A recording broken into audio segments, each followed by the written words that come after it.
pledge allegiance to the flag of the United States of America and to the republic for which it stands, one nation, under God, indivisible, with liberty and justice for all. Okay, thank you. Can we have the roll call, please?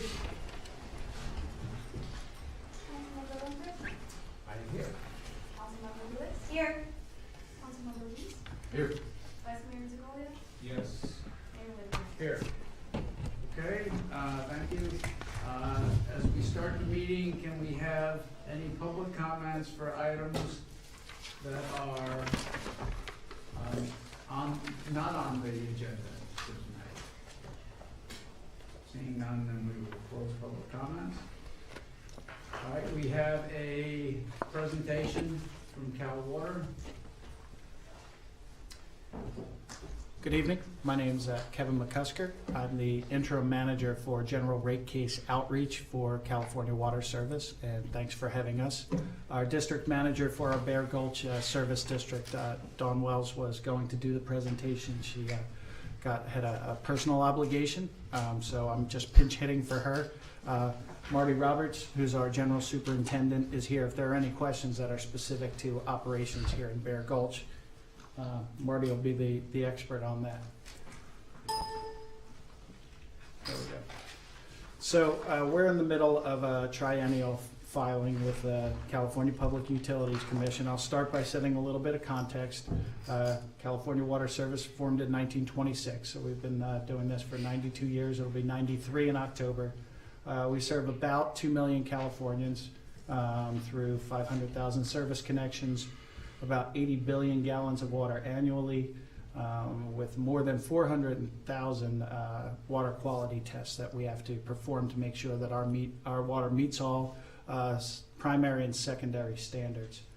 If you took all of our water main in California and laid it end to end, it would stretch from Manhattan to Beijing. And I just want to give you kind of a sense of scale of our overall operation and our level of history and expertise. Here in the Bear Gulch area, we've been here since 1936. We've got 32 local employees, 332 years of professional experience amongst them, and more than 50 professional certifications. We all live here in the area. We drink the water. Our children drink the water. About 70,000 people in the total area. That's not just Atherton. That's multiple cities here in the area. 18.5 on service connections, 300 miles of main. This is all a local operation here in the Bear Gulch service area. One thing we want to point out, municipalities are more familiar with this than the lay people who comprise the bulk of our customers, but the quality of the water infrastructure goes into your ISO rating, which can affect the way that homeowners and property owners' insurance rates are set. The ISO rating comprises about 40% of your fire department, 40% the quality of the water infrastructure, and 10% your emergency communications infrastructure. So I bring that up because the integrity of the water infrastructure has some effects on communities that the average lay customer doesn't really consider. The water here meets all primary and secondary state and federal standards for safety, and when you pencil it out, it comes out to about 1 cent per gallon as it comes out of your tap. So to talk a little bit about infrastructure, because cost of service is kind of driven by infrastructure investment. Nationwide, there's a lot of talk about the need for infrastructure investment. Looking at the drinking water infrastructure alone, the EPA is estimating, and many people would say this is a conservative estimate, $660 billion to bring that infrastructure up to standard. The Society of Civil Engineers has given the drinking water infrastructure nationwide a grade of D. They don't break that down by region or by purveyors. We're pleased to think that we have a much better grade than D, but it's to kind of highlight the issue of drinking water infrastructure and its necessity. And the Natural Resources Defense Council has estimated in their studies that 1 in 4 Americans is receiving drinking water in their homes that does not meet standards. That could include residential wells, as some of our or in California, our disadvantaged communities in some areas like the Central Valley. So statewide, these things happen on a 3-year cycle. And statewide, over the course of the past 3 years, we're wrapping up that current cycle. We've invested $628 million statewide in our infrastructure over the past 3 years. That's more than any other water company in the state. And here in the Bear Gulch Service District, in this current cycle, we're in the midst of investing $53 million. So we're wrapping up some projects.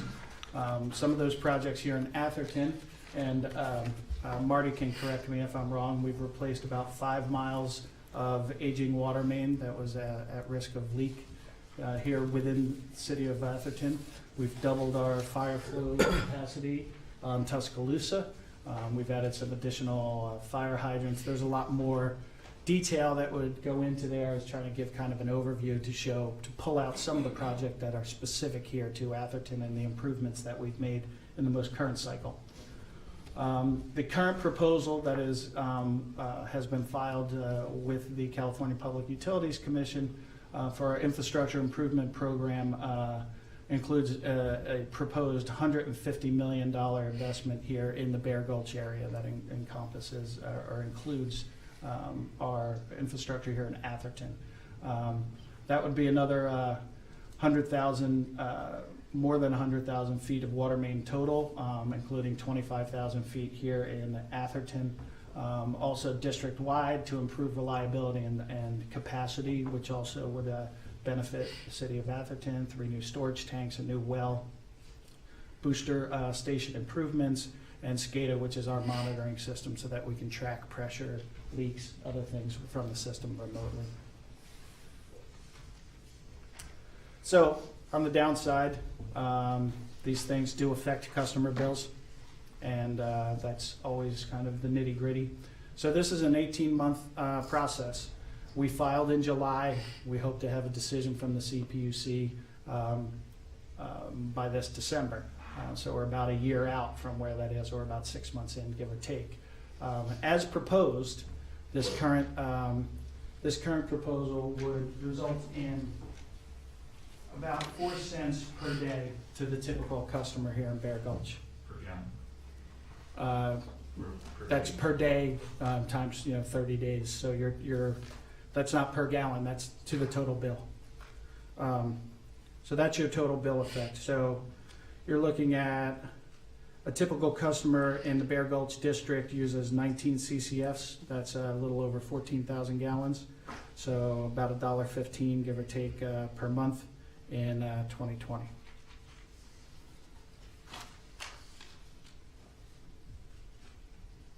Would you repeat that again? 19 cc's? 19 CCFs. That's the average? 19? Yeah. CCS. CCS is 100 cubic feet of water. There's 748 gallons per CCF. 1,400 gallons. 1,400 gallons total. Yeah, 14.2 actually, but We all should go home and look at our water bill because I think that's low. So So it's- that is your average across the whole district. the whole district? And Yeah, I don't have the extracted numbers for Atherton, but I could get those for you and have those And sent the to you. district now also, didn't you just acquire the San Jose water group down there? No, if you're talking about the San Jose water acquisition, no, that was not successful. Connecticut. That was, What is the district? our district here includes Atherton, Portola, Woodside, town Woodside. of Woodside, county area of Menlo Park, parts of Menlo Park, county areas of Redwood City, Skyline, Los Trancos. So those 70,000 people are kind of spread amongst multiple municipalities. So if you take a district-wide average of residential use, that's where you get that 19 CCFs, right? So 19 CCF is 100 cubic feet of water, so that's 748 gallons. So 19 of them is 14,212 gallons. That's average monthly use or typical monthly use for single-family residential within the district. I know a lot of it's multi-family. So, and let me leave these too. I'll leave a stack of my cards here. If anybody has any follow-up questions, feel free to let me know. But I can also get our people to pull out the specifics for City of Atherton and have those sent to you. It's easy because we're all one zip code. Yeah, and they'll run the customer accounts against the zip code and pull those out, and we can go from there.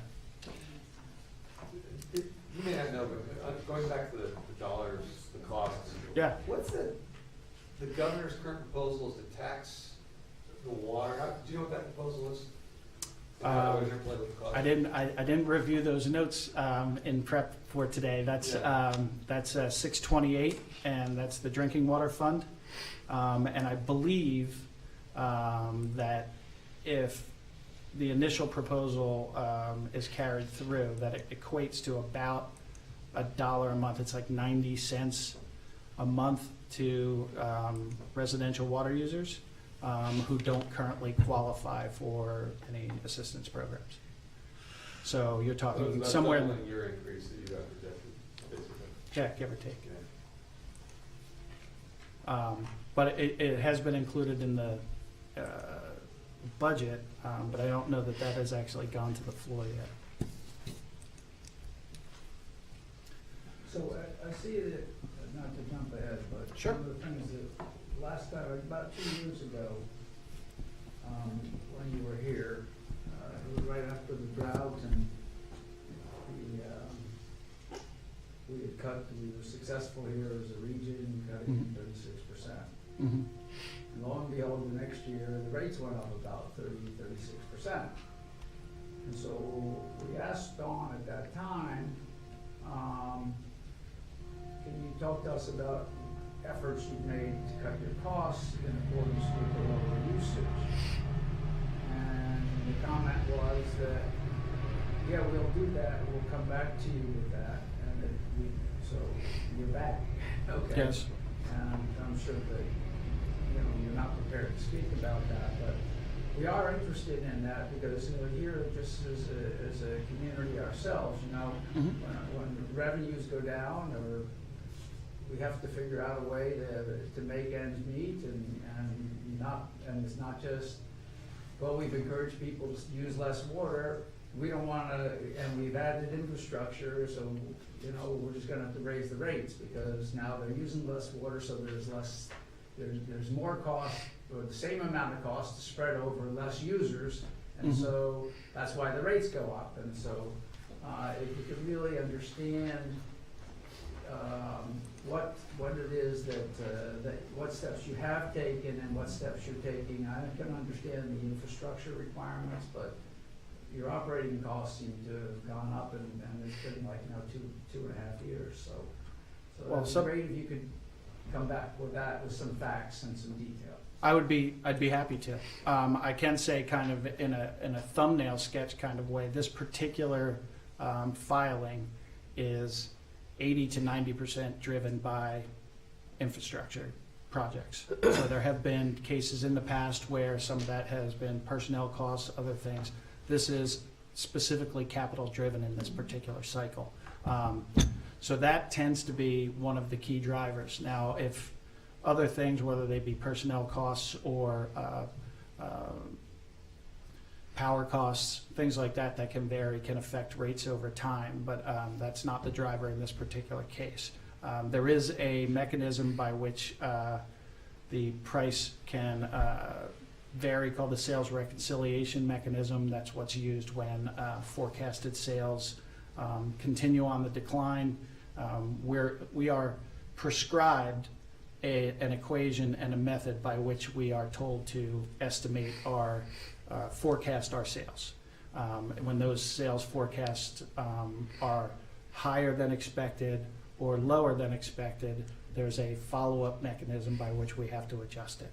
But that tends not to be the driver in a case like this. Okay. No, I understand the infrastructure, but it's just that, the way the point, there has been, several years of lower usage. The Mhm. usage hasn't gone back up here in Atherton per se. Right. It has a little bit, but not much, so just if you could Yeah. ask John to do that, I'd appreciate it. Yeah, absolutely. Is the rate increase the same to all jurisdictions within the district, or are you different in percentages? The rate increase is the same across the district. Now, different districts have different rates, but within the district, whether you're in one municipality or another, your Percentage rate increase is the same. Yeah. Even though maybe the projects may differ? Even though the projects may differ, in some cases you have, some of the specific of aging main, water main has a useful life cycle, just like anything else. So when that gets phased out, obviously that's a direct benefit to one part of the district, one municipality versus another. But other things like the hardening of the infrastructure, the SCADA system, increasing capacity and storage benefit all ratepayers. And with regard to the main replacement program also is just an issue of, it has to be phased. The process, and I'll get a little bit more into the process, but that part of the process that goes through with these hearings is that we earn on capital investment, and so the system is set up so that we are not replacing main that does not have to be replaced. The commission's goal and the public advocate's office, their role is to make sure we're not saying we're taking out $1 million worth of perfectly good pipe and putting in another $1 million of pipe that was unnecessary in an effort to earn on it when it wasn't necessary. And so that kind of gets into what it is here, which is the process. Over these 18 months, these things are gone through with a fine-tooth comb. We don't set the rates, we make a proposal.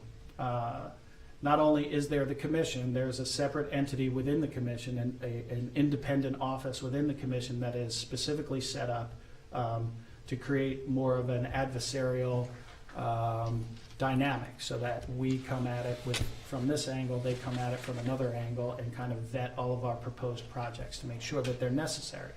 That's called the California Public Advocate's Office. So, and to talk a little bit about this, and I know people are often skeptical of this, but I can say in my time with Cal Water that I found this to be genuine.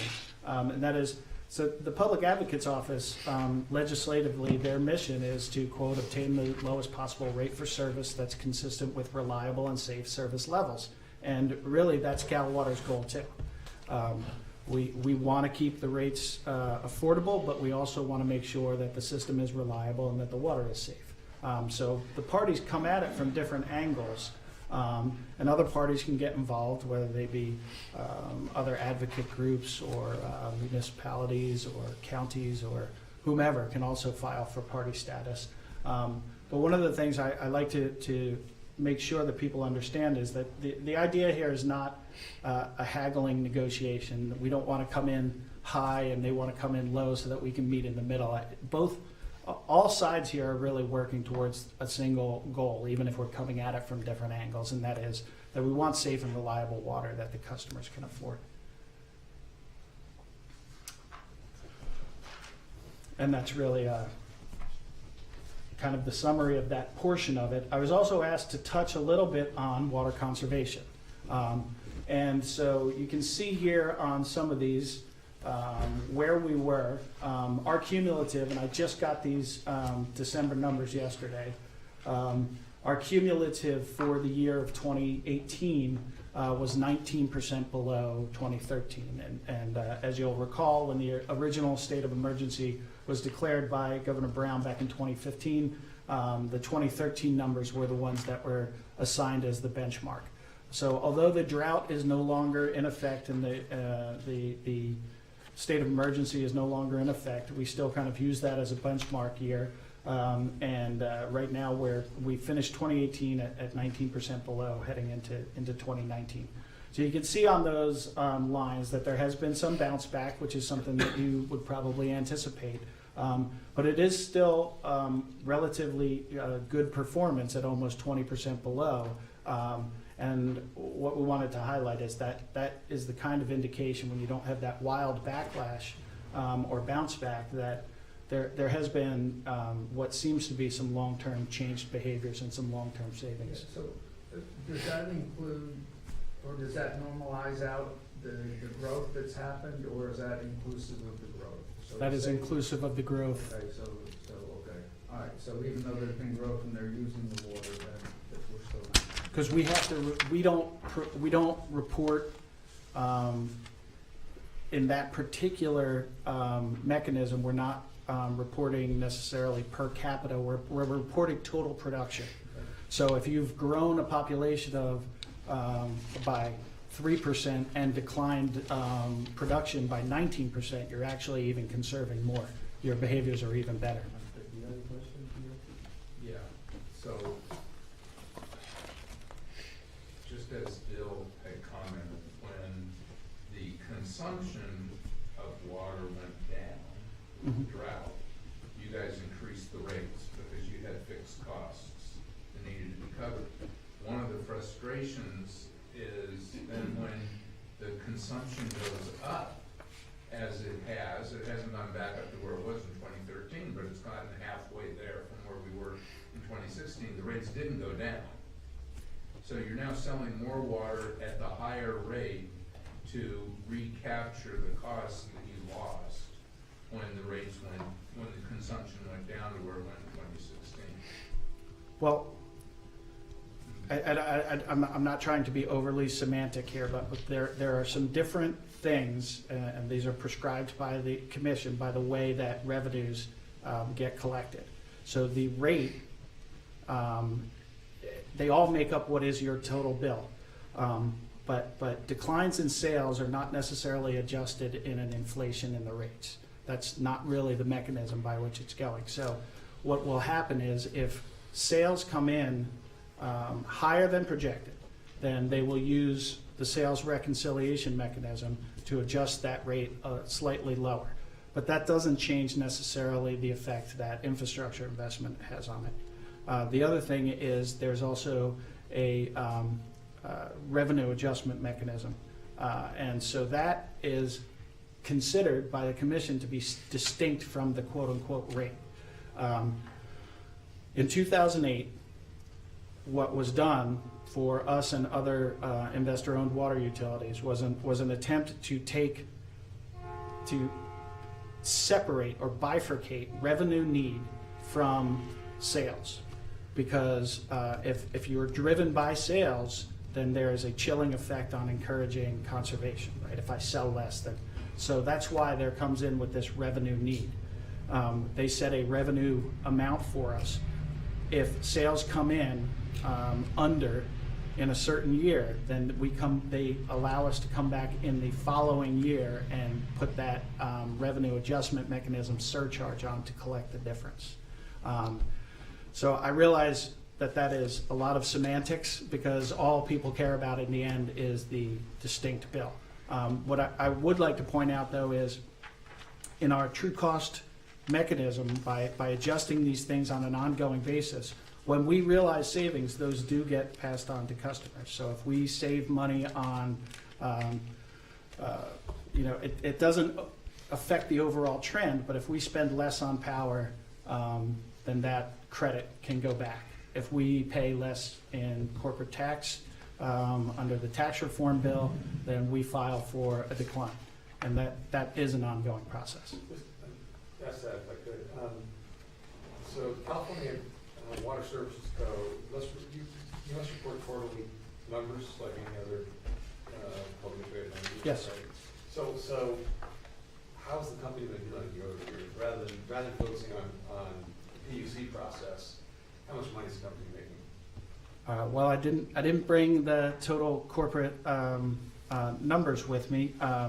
Those numbers as reported, though, are also for the entire company. So Right. California Water Service is part of a larger company that includes Hawaii Water Service, New Mexico, and Washington. So those revenues and all of that is reflected in the annual report for the entire holding company.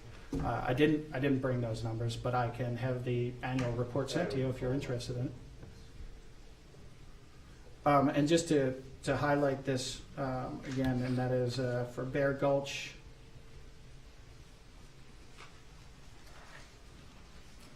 We filed in 2018 for a rate adjustment downward, a decrease resulting from some financing restructurings as well as tax savings through the tax reform bill. And that was a 2.7% reduction for Bear Gulch, so about $4.44 per month for the typical.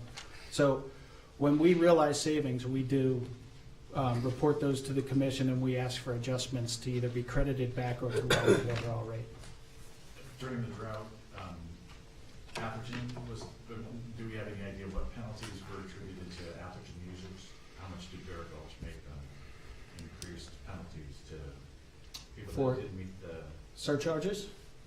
Drought surcharges? I don't know, but I can find that out. I didn't bring that. The drought surcharges went away 2 years ago, so nobody has been surcharged since the emergency was lifted in 2016. Did the surcharges stay within the district, out of curiosity? The surcharges were tracked in a memo account specifically so that we had to justify them back to the commission, and they were not they were to offset the revenue adjustment mechanism. So a dollar collected in a surcharge was a dollar that was not collected for water unsold. So if I expected to sell 2 gallons of water and I only sold 1 because of conservation efforts in the drought, the revenue adjustment mechanism would allow me to go back in a later cycle and say, I need to get, can I get that dollar back? And the commission would say yes or no. But if I had already collected that dollar through a surcharge, I couldn't collect it through the revenue adjustment. There was no double dipping. And we had to present that. We had to present detailed information in that memo account to justify the fact that there was no double dipping. So anything that was charged as a surcharge was money that was not collected in that revenue adjustment. It was used as an offset. And that's why we had to track it the way we did. So basically, you didn't lose any money by selling less water? Well, Is that in a nutshell? that is, we're allowed to recoup that revenue, and there's an existing revenue mechanism, but that could not be applied because the money had already been collected through the surcharge. So, but I do wanted to make sure that people understand that that's not a double dipping issue, because the commission would not allow us to charge that theoretical dollar for the revenue adjustment because it had already been collected through the surcharge. This is, I didn't get the 2018 numbers in time to adjust this particular graph because I just got them yesterday morning. So I adjusted the one graph. I didn't have time to adjust this one. This is to show you where we are on kind of some of the targets that have been set by the state. So you can see where we were in 2008. You can see the overall trend. 2013 is kind of the target number based on the previous state of emergency. And the 2020 target is that SB 77, which predates the drought, but that was a target for everyone, all purveyors, to cut production by 20% by 2020. And you can say, even with a little bit of a bounce back that we've had, we're still well on target to meet that here in the Bear Gulch District.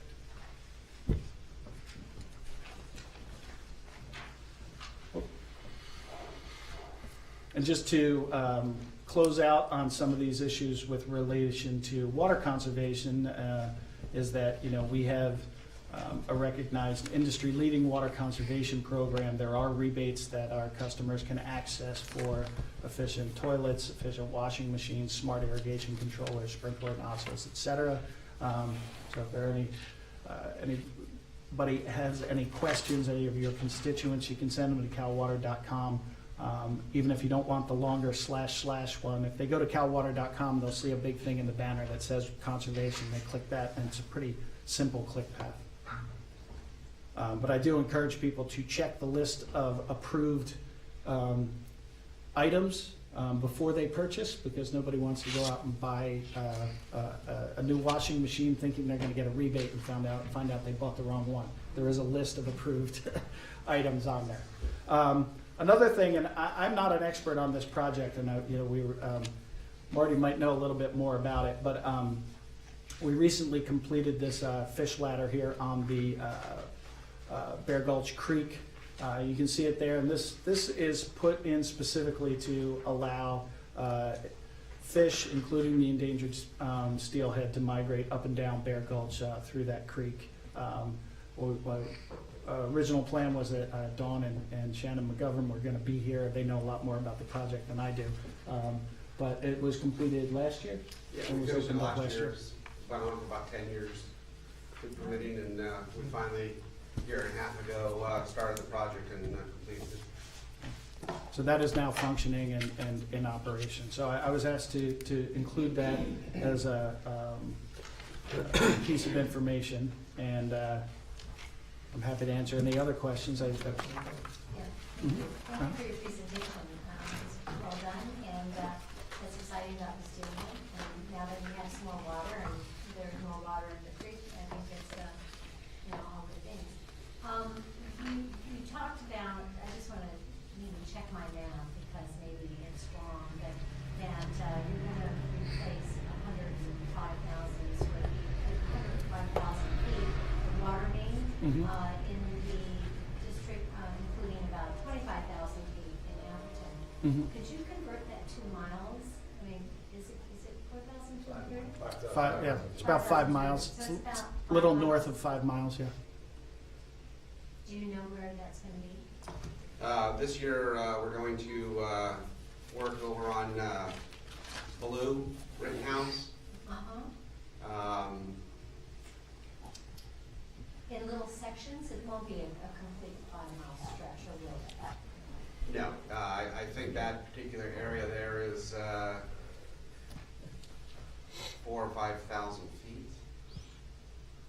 Okay. So there are different sections Different there that, sections, and when yeah. you put them all together, they add About up to 5 about miles. 5 miles worth of main. Yeah. And I know you've probably seen these kind of charts where we have a kind of like Cut across. it's like a heat map, and we use it to grade main based on age and likelihood of leakage. And so, that one quadrant comes up red, and then the main that's in there get kind of prioritized for where it's going to come out. Main, like I said, infrastructure has a useful life cycle just like anything else, and Yeah. getting ahead of it That's and probably pretty old. yeah, I mean, it can be, it can last 50 or 100 years, and when that 50 or 100 years comes up, you have to get ahead of it, because obviously the results of a main failure, nobody wants to deal with that, and Doesn't it seem like drives up very the much cost. though for the 10 miles. Might have to do with the quality of the main that was already in the ground. And the question is in a totally different direction, dealing with quality of water. Mhm. Over time, is the quality getting, I don't know, I don't know how you measure it, but getting better in terms of fewer impurities or anything like that you can tell us about? That's a hard question to answer, because over time, the regulations that determine what is good water and what is bad water are always changing. We're not the health experts. We don't get to determine what's considered safe water or unsafe water. Our job is to comply with the regulations and to be 100% compliant 100% of the time. So if you go, and you would know more than I about what is specific to this district, but different constituents in the groundwater affect different, and within one district, you could have different groundwater constituents that exist in one well site that don't exist across town at another well But site. is it safe to say the water coming out of my tap is different than it was 15 years ago in some ways or not? Yes, I think that's very accurate to say, because the regulations and the methods and the levels to which we have to treat it are always becoming stricter. The safety standards for water never decrease, they always get stricter. So the water over time has to meet a higher standard. The standards are always stricter and higher, they're never lower. Bear Gulch Creek, Mhm. where is that? So that's up in Woodside? That comes into the reservoir, is that right? Yeah, so the fish ladder that we installed is very important because Bear Gulch, about 90% of our water comes from Hetch Hetchy. And the other 10% we produce in our field yard there. And that, we have 1,200 acres of watershed between Woodside Road and Skyline. from Kings Mountain Road to Bear Gulch Road. So it's a very pristine watershed. We're able to capture that. It gravity feeds from up in Woodside down into our reservoir off of Walsh Road there. So in the wintertime, we're able to capture that water and produce that ourselves, and it's a great savings. It costs us a lot less than having to purchase the water from San Francisco. So this fish ladder was very important to us to still be able to capture that water so that we can produce it and get it out into the system and to you at a cheap cost. I was wondering if it was possible to potentially get us to do tours up there to see your facility. Twofold, seeing the facility, but also to help us understand potentially emergency response routes, because I understand that through the property up there, there's the ability for emergency response, so we've got some evidence. Yeah. Yeah. We'd love to set that up. Yeah, absolutely. I could leave my cards with you also. More than welcome to call me, and we can set up a time where we can. Well, if you could get in touch with some dates and times to our city manager, and then I think the whole council would like to go. So Sure. I think it would be well. Anything else? No, thank you. My last question is, we touched base very briefly on housing. As you know, we're just building around here, and then the governor wants us to build even more.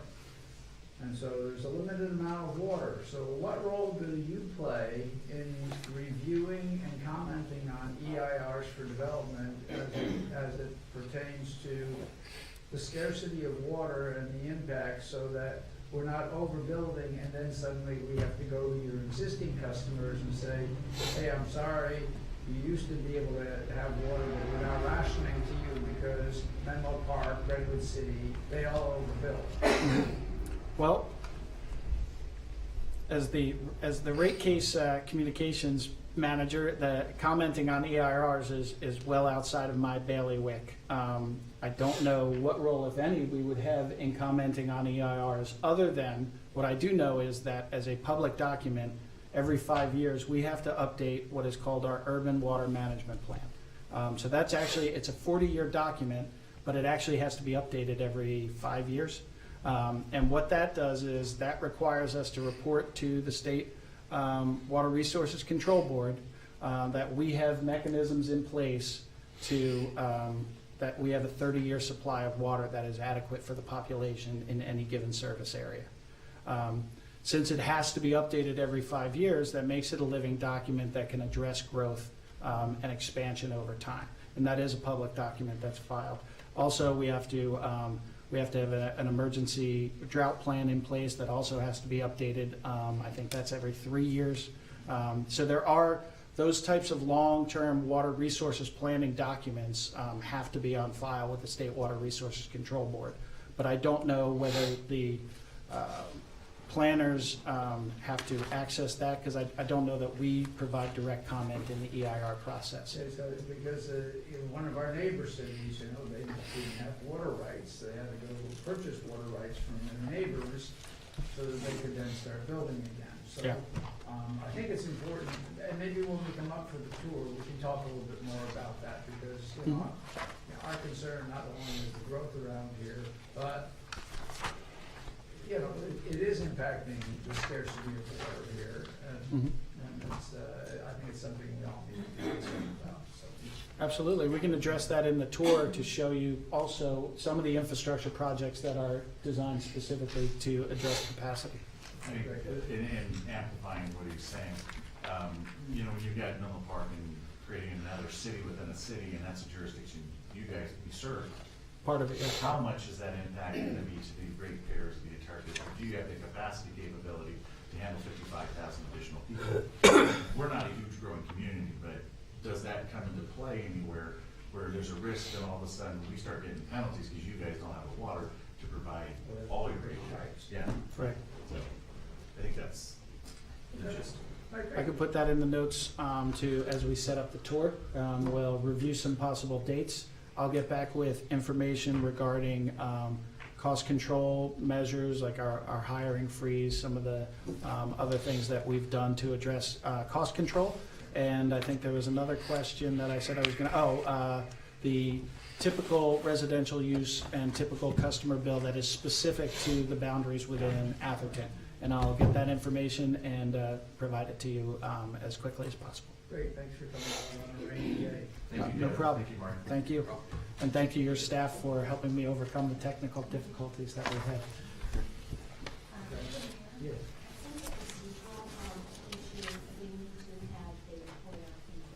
That's nice. After that, according to what I saw on my chart. Never thought, yeah. Yeah. Oh, but public announcement in closed session. Good. All right, so I had asked for public comments earlier, and that was associated with the other one. So I'll give you another chance. Any public comments? Seeing none, we'll close it. And now we have the report out of closed session. Yes, we do. Council met in closed session with 2 items. The first is that council discussed pending litigation and gave direction to staff. And the second is that there was a public employee performance evaluation. The result is that council decided to set a bonus of $10,000 for the city manager. That is all I have. Okay, thank you. Next up, item 6 is the city manager's report. George? Thank you, Mr. Mayor, members of the council. You have the written report for you this evening. Staff's here to answer any questions. I've answered some Q&A in advance, not significant Q&A on the report itself. But it also calls this evening for 3 oral reports. 2 of those oral reports, one on the water capture project as a recusal, and one on the Civic Center project as a recusal. If the council, upon hearing the oral report, has questions, those individuals need to leave the chambers and allow the council to ask and answer those questions. So with that, that's the completed report. There are 3 oral reports: water capture, Civic Center project, and public safety. Evan Manson, you have the Let me start with number 3 first. the police chief. Yes. Sure. Thank you. Any questions, George, on anything? No, Chief, get hot seat. I'm sorry, refusal standard, it doesn't, I'm not sure that's. Yeah. Mayor, council members, good evening. I wanted to report back to you, there's been a lot of discussion lately on the social media and around the community about the increase that we've had in burglaries in our community. We wrapped up 2018 with 26 residential burglaries. 12 of those occurred just before Thanksgiving until the end of the year. The majority of those 12 seem to have the same MO involving possibly the same suspect.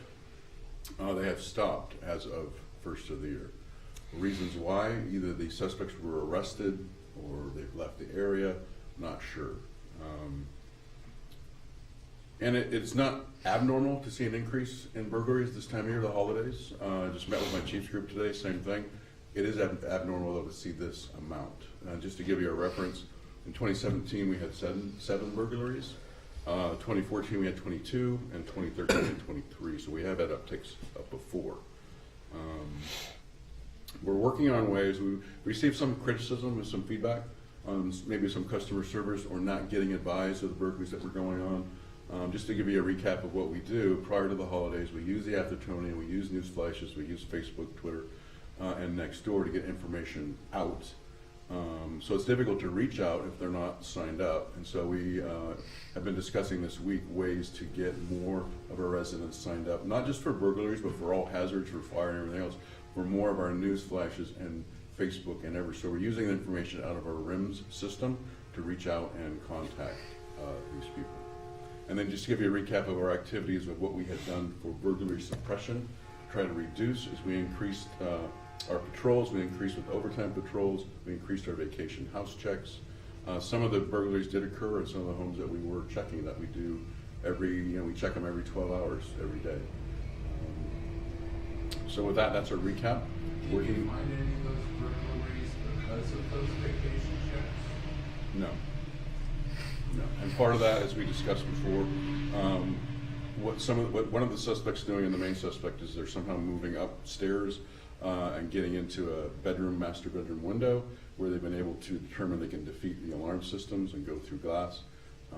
Some of the houses had alarm systems, they weren't activated. Some of our residents are gone, the house is completely dark.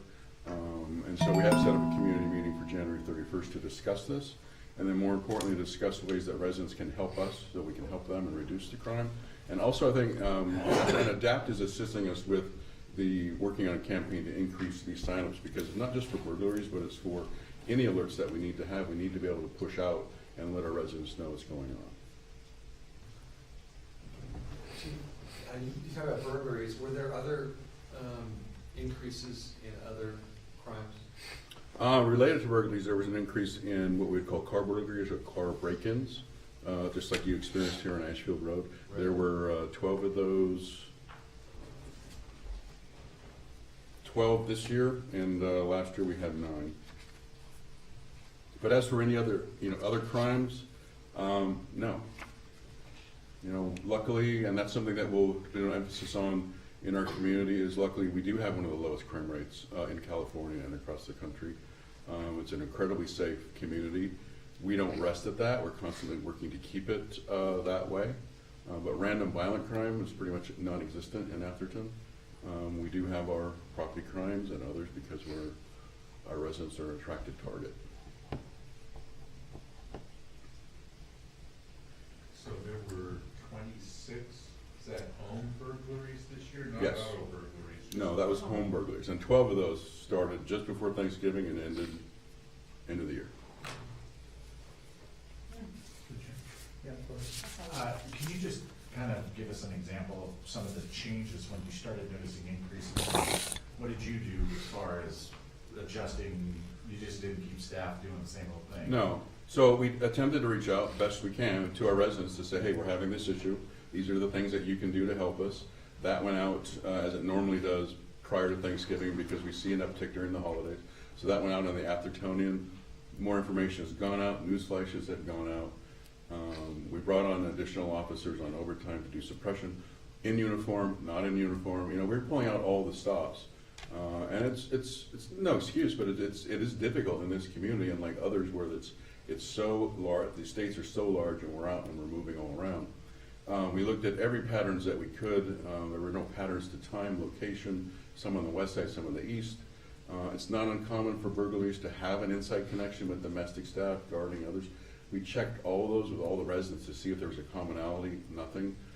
We utilized geofencing technology, which is, you're not familiar, using cell phone technology, with warrants, we can determine who was on the property with what phones. There was none of that, which is interesting. Criminals may be catching on. We look for DNA, fingerprints, we pulled out all the stops. When they take property, they commonly pawn it. And I was talking with a few of you, we use leads online where they have a connection. Anything that's registered with the pawn shop comes out for us to review. Nothing from the property that was stolen that we found. So there was just absolutely no leads to go on and no commonalities. So just, because I was a little familiar with it, as a result of the increased patrols and the detectives going out and doing their thing, they may have not have stopped the burglaries, but they actually engaged other crimes during that period of time? I don't know if they engage in other crimes, but part of it, and getting articles out in the Almanac and the Post. So if the suspects are paying attention, they're knowing that we have other additional officers out there. It was another way as a deterrent. Yeah, so as you mentioned, I think a really big issue here is increasing the base of emails, really is the way you get to people, right? And you use the list that's the town list that is what Teresa uses for the Friday blast. And I really think we need to think about ways to expand that. And the only thing I can think of, and I mean, I think it should be something we should really try to put our heads to, because, and we've talked about this for a long time, it's not a new subject, but you just sent out a large postcard announcing the January 31st meeting, which I thought was very good. But we could add on that, or now that it's gone, we could send a postcard that said, there have been this many home burglaries. I mean, that's going to frighten people, but it's the truth. In this period of time, we're trying to give people notice to prevent this in the future, and send your email address to so-and-so, or call Teresa to give her your email address. There just needs to be some kind of solicitation where we can get under people's skin to build that list. And I know the list is now something like 1,800 names, which is, you know, I mean, that's less than 50%. It's less than that. I just did benchmarking because, and I'm glad you brought that up. For news flashes at least, and there's varying lists because you can select and choose what you want. So for news flashes, we have just over 1,000, which to me is not near enough. And then what we're working on is I was able to pull out of our RIM system all of the emails that the residents have given to us voluntarily and permission to use for police services and phone numbers. And so we're going to be doing email batches. I'm going to be trying to do texting. Adapt, which I think some of you all use too, is the voter registration information that I'm not allowed to use, but Adapt is, and so we just met with them. Because there's a bigger piece than just burglaries here. It's all hazards. I'm more concerned about fire. If you've seen the latest disaster fires, the biggest criticism is we weren't notified. The information didn't come out fast enough. And so that's what we're trying to do. And so I think a two-prong with Adapt and what we're doing and checking back in April, I'm hoping to see, and I'm pretty confident we're going to see, an increase in that. Well, so is your list different from Teresa? Is there a police list and a Teresa It list? depends on what you, when you go on the website, it depends on what you want to sign up for. If you want to get just public works alerts, or if you want to get community activities, or police. And the police for newsflash, it's about 1,000. And we're, when we send those out, we try to be cautious with it, because when they receive something from the police department, we want them to pay attention to it. I know that we obviously participate in SMC alerts. Yes. And I know that we actually, as a jurisdiction, have done fairly well compared to other jurisdictions. We're at almost 13%. And last year, 160 additional new signees. And that's an instant response from, real time. These are some concerns. But like you said, you don't want to desensitize everybody because you're blasting them all the time. In this particular case, you're not really blasting burglaries every day. But if that's an instant tool that I think is very handy, and people aren't going to turn off SMC alerts, but they may turn off blackout Facebook or brown out Facebook because we're done with them for a while, but they won't not engage with an alert that comes out related to a burglary or a road closure, because I think we're all becoming more sensitive to things that make a difference to us because we can register with Atherton residents. But what we can do is just continue to try to increase. I mean, Woodside's I think 50%, which is crazy great, but I think that our numbers can increase, and I think we should push forth an effort. And then staff-wise, training staff people and letting them know if there is an alert, get it out there as quickly as possible so everybody can know. So I'm hoping to report back, like I said, in April with what I'm hoping are increases. We also just renewed our contract with our reverse 911 system, which is another tool that we can use, and updating that. This would be an instance, again, you want to use it sparingly. This would be an instance where we could have used that and said, residents, we're having this issue, we need your help, you need to do these things for us. At the community meeting on the 31st, we'll be going through this in detail and concentrating on what they can do to help us, concentrating on getting signed up for this information so we can reach out to you when we need to. So, just the reverse 911, that would go to the landlines? Both. Oh, both? So it depends on what they give us, and Oh, whatever they give you. Right. Whatever. it can go to both. And so as part of this information, Because so many people don't have landlines. Right. and so we're with RIMS in our dispatch system, they're constantly, as they interact with our residents or things come up, they're constantly asking, has this been updated lately? And they're doing it as they go. Related to, because I know that we have residents that fill out alarm forms, this and that. If we can integrate it in our process to gather information so that we can get these alerts, SMC, register for SMC alert, so that at least some way we're breaking the tide of how many people, because that's an easy one, Right. it's safety of the community. I think that would be helpful. Hillsboro's been very good at getting to their residents. I think that all jurisdictions throughout the peninsula, because when this started to come in to our attention in late November and December, all the jurisdictions of the peninsula and myself talking to other jurisdictions, I'm sure my colleagues have had conversations. It's shopping time, unfortunately, for criminals. It's unfortunately the way to say it, but utilizing some of the tools that we have, and how can we integrate more into the contacts with our residents to get them to sign up for certain things. Yeah, in Hillsborough, talking to the chief, they had a similar uptick as we did, similar MO, so group moving around, coming from, East Bay area or wherever they're coming in from.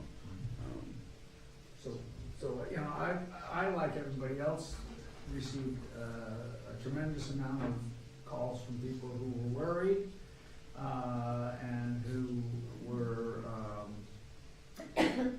or had actually been burglarized and they wanted information back and things like that. So I think that this meeting, you know, when we responded that we were gonna have this meeting, they were very, very happy. I think this is a golden opportunity for us to get access to their email accounts. I think one of the things, we're having a meeting on a different subject with Atherton Fiber on Friday, but I think that one of the things where we might be able to use that technology to also put in surveillance, you know, if we think that that would be appropriate, or you all think that that would be add value, and the council then could consider doing that. I think that those would be all very good things, and many residents have written to me saying, why don't we have surveillance cameras like they have elsewhere? And so I think that, you know, this is a golden opportunity for y'all to really go through and get the communications going, and, you know, and get support for maybe doing some new technology things, or extending the technology, and getting people who have these cameras that are in the front gates to understand that you would like to have access to those cameras if there's something that's happening. Well, that's one of the keys. What's interesting is, in our community, with all of the alarm systems and cameras, unfortunately, the cameras are either they're old, the quality's always been poor. I have a camera system at my home in the Seattle area where it's a Blink or similar to the one you had, sir. It's inexpensive, it's high quality video, it's high quality audio, and as we're working with residents, and we offer to go out and help them where should they be positioned. You know, if they could capture the road and they can do, but not a lot of money, if they could upgrade their systems to allow access. And I know the plan for our new civic center with the comm center is then to be able to get into live to their system, so when we're responding, we can see what we're running into as we're going. Can I Yes, just, sir.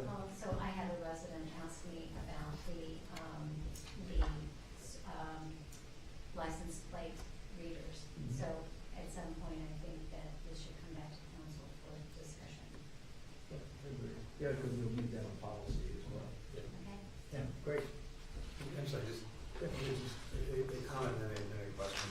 The comment is that I'm very glad we're doing the meeting, and I agree fully with what Rick said about the need to develop our mailing lists. I do think residents are upset, and they sort of know intuitively. They went from, you said, 7 in 2017 to 26 in 20. That's a very significant increase, and it's gotten people's attention, so I'm glad we're reaching out to them. Yeah, we have to. My question relates to something else that was in the city manager report, which is that we've lost an officer staying local, going to another Menlo Park. I Yes. believe. That shows we got two vacancies. My question is just, is there something going on with officer retention, and what is this causing an officer to leave from us to go? I don't know the particular reason he wants to leave. I know that there is a pay increase issue. He's one of our motor officers. He's a great officer. We hate to see him go. He's being allowed to come over as a motor officer, which was a recruitment tool on their part. So exactly the reasons, I don't know. We'll definitely have an exit interview. But on a positive note, because we do have two openings from Sherman Hall leaving and Officer Gatto, we've extended two conditional offers for employment this week for candidates that have already been to the police academy. So this isn't going to be a year-long drought. They're going to be able to hit the ground running after their field training. And we also have two other candidates that would have to go to the academy that are viable, that are very interested in Atherton. And one of our objectives that we talked about at our annual meeting with our supervisors is concentrating on succession planning, because we all have a shelf life, and we have senior staff. Within the next 3 to 5 years, you're going to see a lot of our senior staff leaving. And so we're concentrating now on our young officers. I'm happy to report that we have some really quality young officers that with some time, experience, and training will be able to fill those shoes from sergeant, detective sergeant, commander. Yeah, well, we just had one of our officers come in. And here's one right here. Yeah, Perfect timing. yes. Is So- he going to speak? I don't know. I am just here to Support fill the me. crowd. Join the crowd. So Chief, I think Crowd we control. can't ignore that one of the things, in addition to the extra fees, you know, the murder that was just across the street from Atherton. Yes. also, on top of all that, really upset a lot of the residents. And I don't realize this is being researched by another jurisdiction, et cetera, but we have to be sensitive that that really upset a lot of people. And that really got a lot of the communications going, saying, what's going on here in Atherton, even though that wasn't Atherton, but it was across the street, so it's kind of like Atherton, and it was, you know, one of Atherton's. Right, and I can't go into detail, but I can tell you that was just a bizarre case that it's one of those things that should never happen, and there's no way to prevent that from happening, unfortunately. And that's why I do like to remind people, it is shocking and it's upsetting, and these burglaries are upsetting. But we're out there working hard. Like I said, our crime rates are extremely low. Random violent crime in our community almost doesn't exist, which is almost unheard of. And so we take this very seriously. And my officers and Sergeant Vigil, they take this personal when this is happening. And Sergeant Vigil led the charge with the detectives in creating our suppression plans and moving on to it. Because believe me, they do take it personal. I take it personal. It's an affront. And it's very frustrating when we can't capture the suspect. And that's often the case with these burglaries. Any other questions, Chief? Thank you for the chance to speak. So which pleasure next? Pleasure of the council, water capture or civic center? Let's do water capture. So with respect to the recusal in speaking to the attorney, there's just a report out. So you can read, you can watch the video, so it's kind of no difference. But if there is going to be any Q&A, then that individual does need to. Consent calendar. It's not really a rule, it's just an Well, because interpretation. we're still on the city manager's report. Right, I don't understand, because we're not taking an action. There's 3 notes in that. There's no, so, we're not taking any Yes, action. so normally the way that our policy for recusals is if there's any back and forth, we want the public to be able to speak freely, ask any questions they want, and if there's somebody that is sitting up here that has any connection, you know, financially, and not that you would have bias, but any possible bias, we ask you to completely separate yourself from the entire process. If it's just a report being given that you could read yourself, it's written in the report, and it's just information being articulated, I felt comfortable with that. If you would prefer to leave, absolutely I'm not. going the other way. We can recreate it, but I think that's an overly conservative measure, and I think that just as we can watch the report, we can watch the tape of any questions. Yeah, and that is And so actually, long as you that's request- actually the law, so there is case law on this, and that's actually the letter of the law, and so we just agree to that. Why don't we start the Discussion. Not a discussion. report? So proceed. All right. Good evening, Mayor, members of the council. The first one I want to give you an oral update on is the water capture project. With, as you know, the latest location we're looking at is Menlo College, Carton Field. We're hoping today to have Tetra Tech here to provide the council what a 20% engineering concept design update, progress report per se. And last Wednesday, we actually provided that information to the college and the school presidents and their staff for some comments and feedback. So then when we come here tonight to council, we can provide you with that feedback also. However, during that conference meeting that we had with them, the college provided us with a new design that they're proposing to look at Carton Field. And that new design really throws a lot of things off that we currently had in our proposed design. So our design with the water capture was predicated upon the information they provided us prior. So Tetra Tech went out and did all the technical engineering and everything based on that. And then the school provided a new design for us at that, actually on that meeting while we were on there. And they just don't mesh at this point. So where we're at with that now is we're gonna actually put together a plan per the city manager's direction to look at possibly coupling the projects, meaning our water capture and the proposed design that they have provided. And from an environmental standpoint, how would that look moving forward? Because our environmental process was actually already underway per council's direction, and that would have been a mitigated neg deck. Now we're looking at coupling the project per Neil Martin, the planning staff here. That would be at least definitely an EIR. moving forward if you couple the projects. So right now, myself, Robert Avati, and Neil Martin are looking at how's this process, if we put these projects together, going to look like moving forward? What are the pros and cons? What are the costs to the impacts to the Caltrans monies? And what are the environmental issues that we're going to, as a whole project, look at doing? So we just started this effort pretty much yesterday, the staff, myself, Robert, and Neil, and we hope to meet in the next 2 or 3 weeks with the college representatives again and lay out, here's what we're finding going, actually with a couple projects, maybe even as a project where the water capture goes alone and then they follow maybe later on. Because the other issues that come up too is from we do a project, meaning the town, we have to go through public bid process. The college and school do not. So that's another big nuance with all this kind of thing. You can't just go out and bid the whole project because they're separately funded and all that. So there's a lot of issues that we're working on now to do it. And but unfortunately, things are on hold right now. Tetra Tech's on hold. The environmental process that Neil Martin's leading, that's on hold until we get a lot of this stuff resolved. And ultimately, we're going to come back to council for direction on this. And I'm assuming that's probably going to be in March at this point right now. It won't be before March.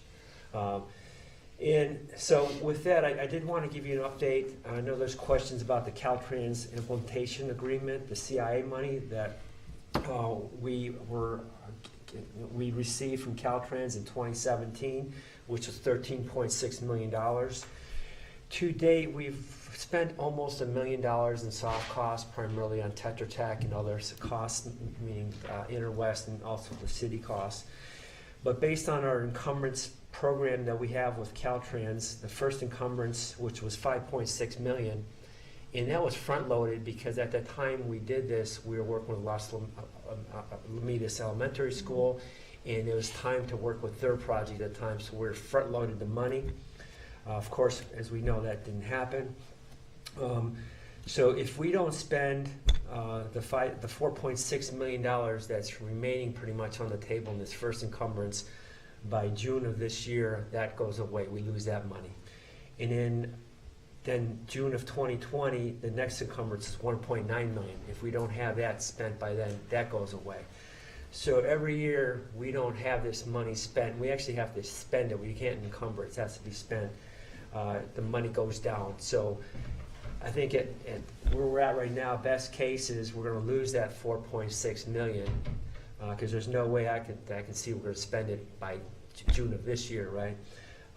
Even without the change. Right, even without the change, right. And so, so again, from a timing perspective, the longer this goes on, whatever process we end up going forward with, we're jeopardizing the Caltrans funding. And the objective of meeting with the college and the school in the next 2 weeks after we've done the research is to lay that on the table for them. Look, you're putting our project in jeopardy here, and we're going to lose $4.6 million. We need to pick a path, and we want to do this project, and we're probably not going to do it with general fund money. We need this Caltrans money to do that. So we'll have to apply a little pressure on them at that point. Well, go ahead, Councilman. Wait, it's not spended by June Hold on, 30th. hold on, Sorry. hold on. Are we gonna, If we it's are- Expanded. conversation. It's sort of one way or the other. If it's all just information received, I'm comfortable with that. If there's any questions, then I would have to ask you to step up. No, just- it's so you actually have. He's asking Can I answer that? for a clarification. We actually have to Okay. purchase and have that on site. So you have to spend that money and show receipts that you spent. So that's what we were going to do when we had at Las Lomitas. We're actually going to buy a lot of this infrastructure ahead of time and then maybe put it in a corporation yard or somewhere else. So then when we were ready to put it up there, we would have that. So are there questions, or are there gonna be questions or discussion with Marty, or comments or questions from the public to continue this discussion other than his presentation, which I believe you've done with now? I can answer questions offline today. Right. Yeah. I'm okay. Wherever you want, I'm happy to go stand in the rain. I'm okay. Well, now that you put it like that. Oh, so Marty, No, how I'm do just you kidding. feel? No, I'm just kidding. No, Mayor, that's pretty much it. And again, there'll be more to come. You know, as the city manager said, in a few weeks, we're going to sit down with the college and the school representative, the presidents, and lay this all out. And at some point, ultimately after that, we're going to be coming back to you with the full report. So that's pretty much what we have. You want to get into anything else? I'm good. I could run Well, out if you want to say. Okay, all right. So can I move on to the next issue? I'll go to the next one. Okay. Take Mike out until.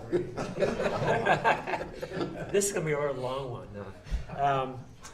This is the good news, I think. The Civic Center update. Again, since we're actually out to bid, as we're right on schedule, as we said on December 19th when we had our last meeting, that we went to bid January 3rd. We did a lot of outreach to all the general contractors in the community in this area. I sent personalized emails. I called them personally, and so did Paul Beamer and others. And so we did a lot of outreach, as much as possible that we could do, and we got a lot of very positive response from that. Today at 10 o'clock, we had our pre-bid meeting, and we had 16 people show up, and 4 of those were general contractors, and that included Overa, who, of course, you know, was the lowest bidder at the last go-around with $56 million. They are very, very interested in our project. Again, they've been tracking it ever since. We have BHM today, which is the company that actually built Half Moon Bay Library for San Mateo County Library. And based on my conversation with Rachel McDonald, they're very happy with that. And then there's Amoroso, another large general contractor company that was here. And then a company called Rodan out of Burlingame, which I'm not familiar with, but a few others are. And so I asked them specifically, all 4, are you going to bid on our project? And they all 4 said yes. And since this was not a mandatory bidding meeting, maybe there's even some others out there that might provide bids. And I asked them about the timeline. In February 13th, going to work for you? Everybody said yes, that's plenty of time. And so my goal is, as I mentioned before, is on the 13th of February when we open bids, that we come a week later to council on February 20th to recommend an award to one of the contractors to get this thing going. And so we're very optimistic, very positive. As far as RFIs, requests for information, we've had about 4 or 5 so far since January 3rd. We expect more to come in the coming weeks.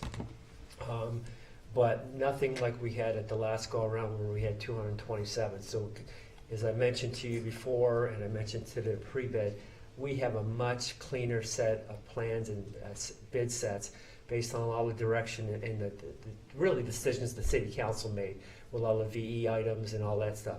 You guys have made a very clean package. And the one thing that sticks out for everybody is that last time we had 9 bid alternates, and if you know anything about contracting, it is a nightmare, all the variables like this, right? And now we just have the one as we know. And so the contractors are very excited on this project. So I think that's very good news, and you know, and certainly as we go forward, well, the next time I come to council will be, of course, February 20th. But if anything major happens, I'm sure you'll hear it from the city manager or whatever. But things are going very, very good so far. On a separate note, the Public Works building over here, it's been delayed a few weeks, or actually 3 weeks or so, because of PG&E. Before we can tear that building down, we have to have the power disconnected and the meter taken out. And we kept getting pushed back because of weather and other issues.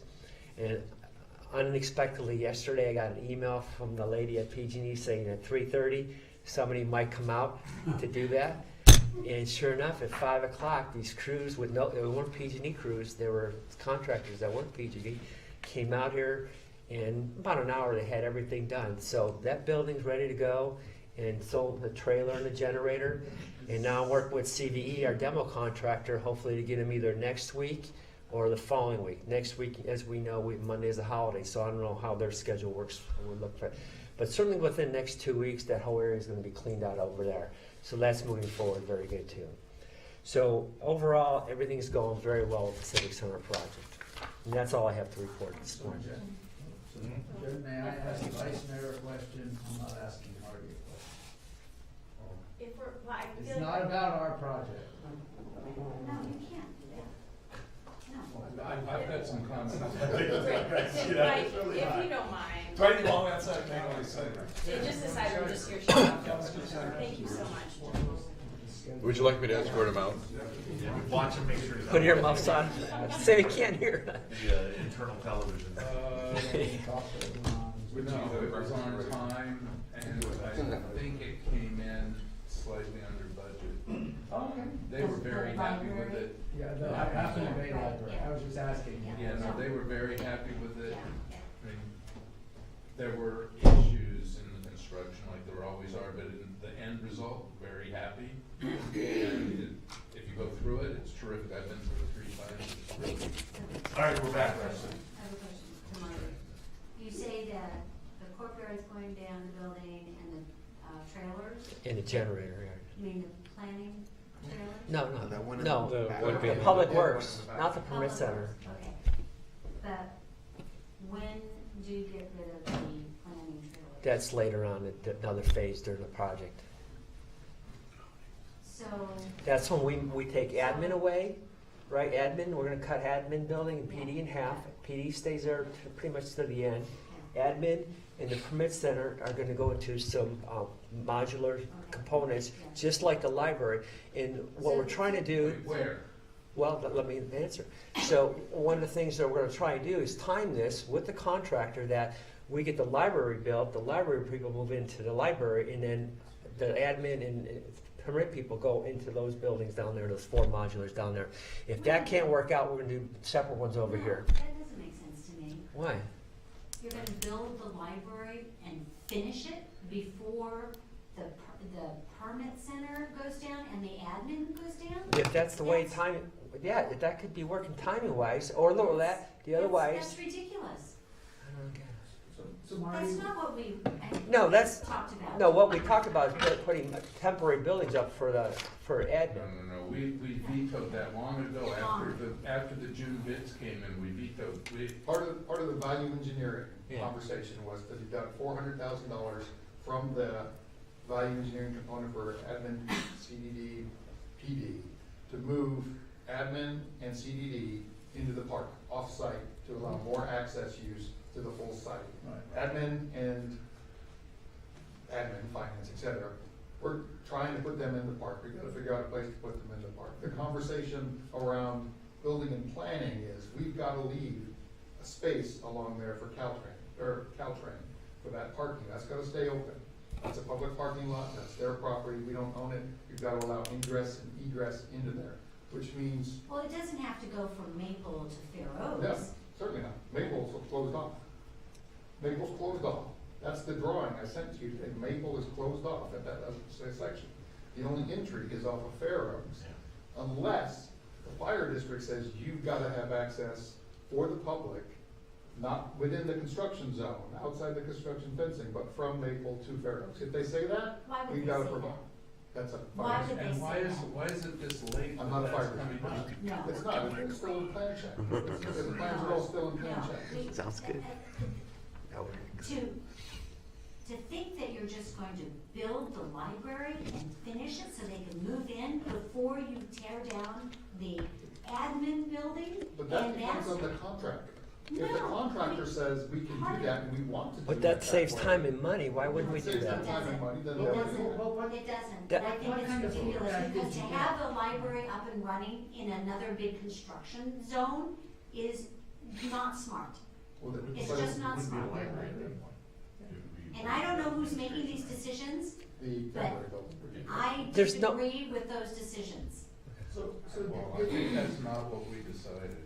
did you get feedback from the builders on when they talked through, or you gave them a briefing on this is what we want you to do, this is the scenario, or they said, well, you know, that's gonna cost more money if you don't knock these things down? I mean, did you get that type of feedback, or is it an option that they would be able to come back and say, this is how we would save you some money? Because That's- to me, That's the issue, right? Yeah, with the contractor, it is a negotiation for the phasing and staging component of the project. They Right. control the site. Let me just say, I mean, I was there this morning, and I heard what you said to them about this, and I just can't believe that there's any way that if we kept Ashfield open. That's not a public No, issue either. but if the public is gonna need to come into the permit center. From Fairworks, not from Ashfield. Right. That's the drawing that the whole Fairworks. site's Well, closed I off. haven't seen that drawing. Right, the whole Okay, site's closed so off. I don't Fairworks. So Caltrain is right there. We can keep the ingress and egress to Caltrain open, Mhm. but the only thing that would be available is the Caltrain parking. I'm assuming the rest of the entire site from that ingress egress is gonna be shut off, so that Correct. it's a construction zone. Correct. Okay, and I'm not sure why we don't move building and planning over to the park right away. And we could. The other extenuating circumstances are, if you look at the drawing, is there are two huge trees Yeah, right next to that building and yeah, plan. yeah, that we had lots of discussion about. And they're safe. So that, if we move the building, you've still gotta extract a lot of space That's for okay, tree protection but zone. at least the building's gone. The building, which is gonna be a parking lot at the end of the day, is probably better than tree protection zone on the construction site with a large I disagree. contractor running around.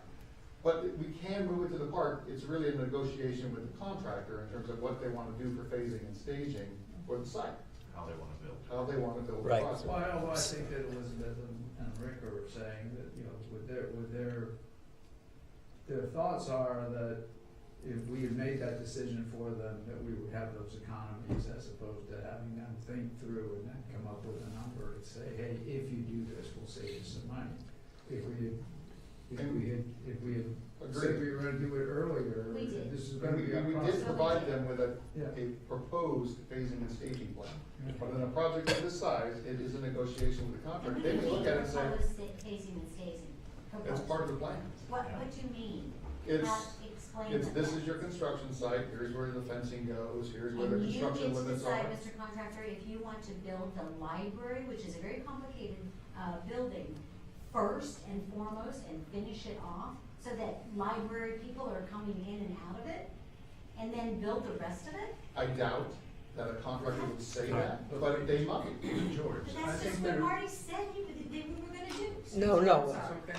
I think there's two different and related things. One is what we do with building and planning and admin, and how people would access those facilities. And the other is what happens with Station Lane between the southern end of the Caltrain parking and Maple. Those are two Closed. different things. Yeah, and it's closed. Oh, but that's not what Marty said this morning. The contractors, he said it would remain open. Station Lane from Watkins to From- Maple is open No, this was Maple through the through the site. site. Yeah. Well, what I said was, if there's a possibility where some of that can stay open, because that's what we heard from the community around here in our Oh, I neighborhood. can believe that they No, want, yeah, but yeah, that's not and then- smart. that's a believable. That's not Right. smart. Perfectly And then, believable, but what I don't- also said is it's all about public safety. So if, in the contractor, like you heard today too, if they can just have control of the site for all 24 Right. months, they're gonna save money They and won't. time. Right. It's the same with the Controlling, town. Shutting it off. But Correct. the community always wanted to say, can we have some kind of access through there? So if people that are walking their dog from Ashfield It's our going, job to make the hard decision, and that's a hard decision. No, I know. And we had a problem with that in June. Yeah. Which is part of the reason that we had the bidding problem. right, So, I mean, I was under the impression we'd made the hard decision to shut that off and to move all staff except PD off the site. Exactly, Yes. exactly. That was Take my them on. understanding. Admin Now, is also. There's another issue. Well, I mean, I really think we should get it all out, because this is a really important issue to me. The other issue is, if we were to do what you said, which is allow the public to continue to access permit, building and planning and admin until the library was finished, and then move building and planning and admin over into that library temporary building, then you would have the library, which, once it's built and open, people are gonna we're gonna have a lot of people accessing it. And you would have building, planning, and admin with very little parking to support those because the rest of the site wouldn't be done. Can I get a? So I think that's a really big problem. Well, Well, that's not how it's designed presently. Point of clarity so that I can follow what Rick just said. Is it shifting people into the temporary library building Yes. and not the actual library building? Yes. Okay, there's a difference. Yeah, but. No, but this is, They're using- we have a temporary building that the Right. library is now utilizing. The idea is, it's gonna take, a year and 6 months, maybe, or a year and 3 months, some period of time, to build the new library. And if the contractor were to phase it, I mean, this is one thing we have discussed over time. If they were to phase it and build the library first and the admin and police building second, it's gonna be a much longer project than if they build both at the same time. And I think if this community had the choice between Station Lane being open and having a 3-year-plus project versus the whole thing being shut down and get the project done within 2 years and 3 months or something, they're gonna choose the latter. The This rest thing's of gonna SMC upset this today community. has that closed up. That's my perception of what. So can that be shared with the rest of the council, or is Mr. DeGolia, Vice Mayor, the only privileged one?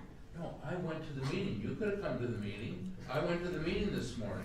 That's Well, the only reason I have the I can- information. No, it's, George has sent you this other little, Well, that's what I'm saying. George I has took sent a, you this I took a other Google thing. map and highlighted what I Mayor, thought was the. Mayor, can I address this, please? Sure, go ahead. As I mentioned at the meeting this morning, Councilmember DeGolia, I would say I would address that in the next addendum, which comes out next week. And so I heard very loud and clear from everybody today in the council, and I'll make it very clear they're going to shut down the project for the entire thing. And we're going to do that. And So we're not going I to. didn't hear that response because I left, so. Right. That makes a lot of Yeah, sense. and that's what we're gonna do. And then as far as phasing, I apologize, what I meant to infer, I guess, is that we moving forward in the bid docs right now, what you approved, the council approved, the phasing. Now, all I meant to say, and it didn't come out right, I guess, is that if the contractor we end up hiring comes back and has some other ideas that's gonna save us time and money, we're open to hearing those. And these are some of the ideas that we've heard in the past, what I threw out. Whether we do it or not, we don't know. If the contractor comes and says that's how they wanna do it, to me, that tells me that that contractor is not big enough and cannot do the entire project in an efficient and timely manner. He's gotta build a little building here, and then we're gonna build a little building here, and that Well, they have to would give me big pause. And they'd have to prove that it's gonna save us time and money, right? And that's gonna be a big hurdle, right? Well, it's not just that too, because, because what Rick said is right. When they open up, the grand opening of this library, Oh my God. there's gonna be a zillion people Oh my here, and you see how many people are coming to the library now? It'll be 10 times that. Yeah. All right, there'll be no parking for people, and there'll be issues with the contractor parking, and the construction guy's gonna say, I can't work with all these people around here, it's a mess. And we don't wanna open it up with No. being surrounded by a construction site. Oh, yeah. I've been to Half Moon Bay. There's gonna be a lot of people paying attention to I this. think the Me key, too, I yeah, think, I think the key is public safety. I think that the site area is gonna be secure, whatever it is, until it's deemed safe for certificate of occupancy for everything. Right. So I think that there's probably gonna be some serious control by staff to make sure we're not gonna open up the library component, and having them walk around a construction site, which is not gonna make Okay. sense. And that's not how it ever So he's. No, I gonna- understand. I am comforted by what you said. I think that's very helpful. I'm really glad I went to the meeting this morning, Right. because it threw me for a loop. Well, But, with his report, we would have. yeah, no, I understand. But I also think the plan to move admin and planning and building that's a big deal for us, right? It's huge, and it's gonna inundate the park. No, I understand it's gonna inundate the park. We have to bite that bullet. Yes, we do. But you guys gotta plan it now, because that's a big move, and I don't wanna slow up the contractor, because we haven't done the proper preparation to get you guys out. Phasing and staging is part of the project, so Right. we'll make sure that happens. So again, in the bid docs right now, it's exactly what you guys approved, the council approved. And that's what's being bid on. And then once we have a general contractor, then if they have other ideas, we'll let you know what those are and you can decide what you want to do. But right now, we're moving forward with exactly what you approved. All right, any other questions or comments from Mike? I agree. I'm good. Mike's Good. good. And mixed messages. Mike's probably listening to the. Mike's good. Yeah. These walls are pretty thick. And there's no technology back there. Sir, Yeah, you're authorized to come back again. Was he under the cone of silence? Yes. He had the air gap between, right, the two doors closed. Print it out and you put it in the read file? No, they're full set of plans, books this big. They'll be in my office. Mike's doing it right now. You weren't listening to the key already? They're like 3,000 bucks. That's why we don't have any problem. But they're available on last reviewing. Yeah. No, thank you. All right, after dinner. Behind you guys, All right, here we are, Kelly. Like a plate, cookies on. I've already Thank been you, getting ready. It's the cinnamon marble. No. Okay, hold on for a second. Time to go by surprise. Okay, there we have it, city manager's report complete. Are there any public comments on the city manager's report? Okay, we'll close that. Okay, we're now on consent calendar, which is items 8 through 10, which includes approval of the minutes, approval of the bills and claims, and committee assignments. Does any council member wish to approve any item for comment or for full discussion on 8, 9, or 10? Seeing none, does any member of the public wish to pull any of those? Close that, may I have a? Motion to approve. Second. All in favor? Third, fourth, definitely. Okay, moving on. Aye. Number 11, consider rejection of all bids for janitorial maintenance services. Okay, thank you, Mayor, members of the council. Back in October of last year, you authorized staff to release a request for bids for janitorial maintenance services for various city facilities, including the Civic Center and the various buildings here, the library, and the park restrooms. Our current janitorial service provider, Central Maintenance Company, has been serving us since 2011. We currently pay just under $3,000 a month. We netted 3 bids with our request for bids.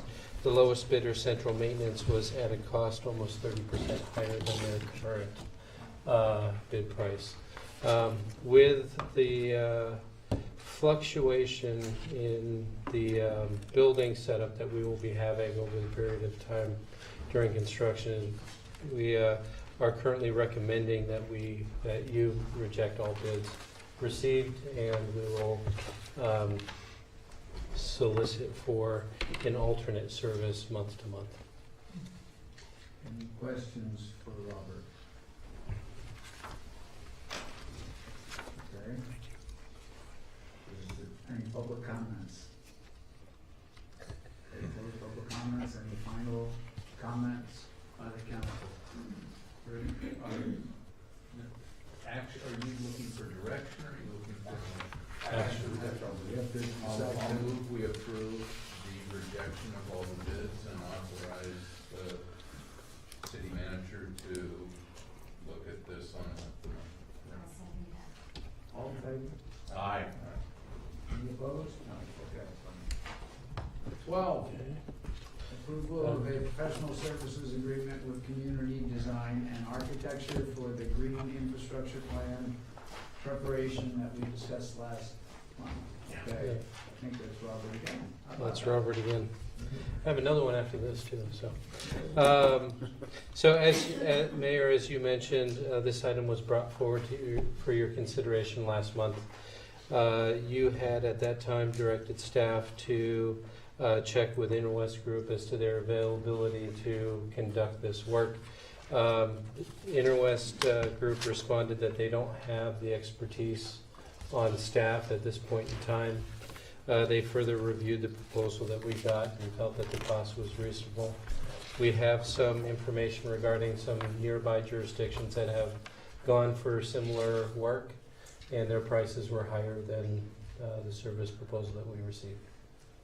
So with that, what's that? They're bigger cities, also. But they were cheaper. Yeah, we want And so we are requesting your approval of the services agreement with Community Design and Architecture for the development of our green infrastructure plan. Any questions for Robert? Clarification. But in the staff report, it looks like you were able to reduce their fee of debt. That was in last month's report as well, so their initial proposal was higher. We did negotiate the scope of services and fee down by approximately 10%, and we're looking to just keep that money as contingency. And so the authorization for the city manager would be up to the $100,000. The initial contract is roughly around $90,000. But giving the city manager the authority if there's any changes needed within that budgetary authorization. I do have a comment on that. I read that too. I thought Yeah. what I'm not a sense of is whether we're actually going to end up saving that $10,000 or whether our expectation should be we spend that.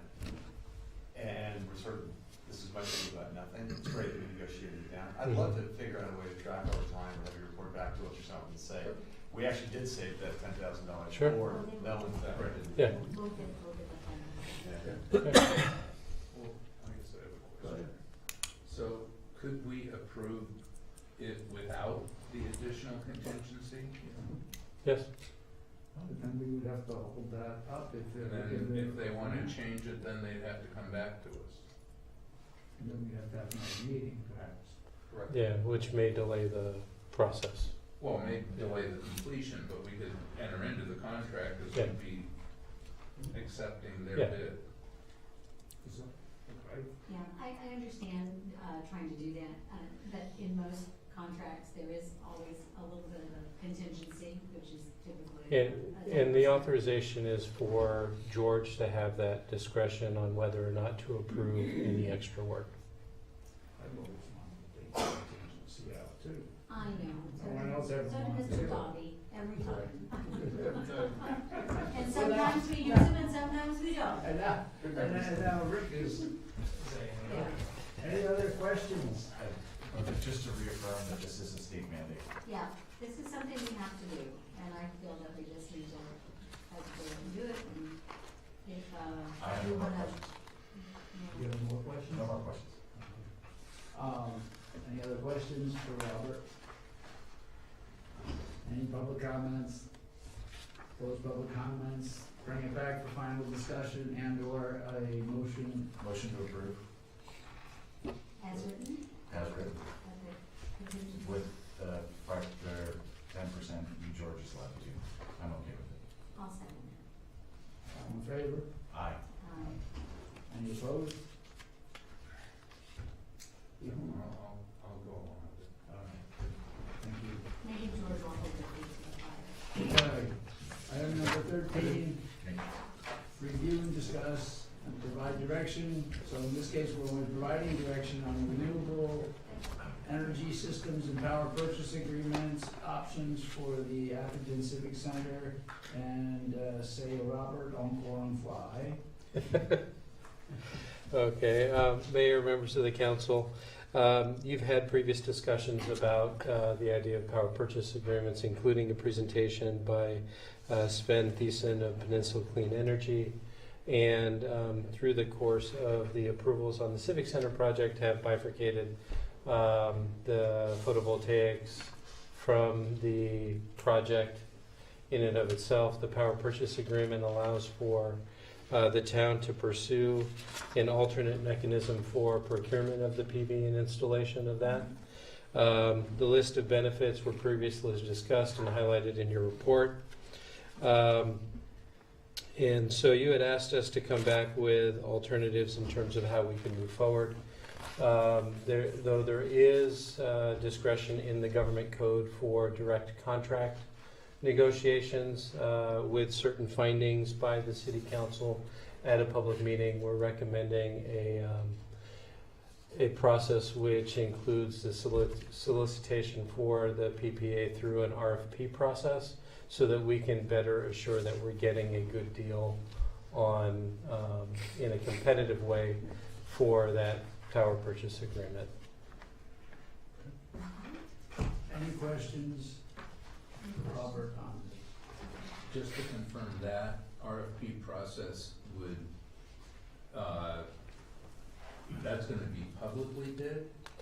We would publicly release a request for proposals for a PPA. We would publish it, advertise it, etc. We would outline the criteria that we are looking to achieve with that power purchase agreement. Most of the design has been initially done by Integral as part of the Civic Center project. Before issuing the RFP, it'll be re-reviewed for viability if there's any tweaks that we want to recommend as part of that.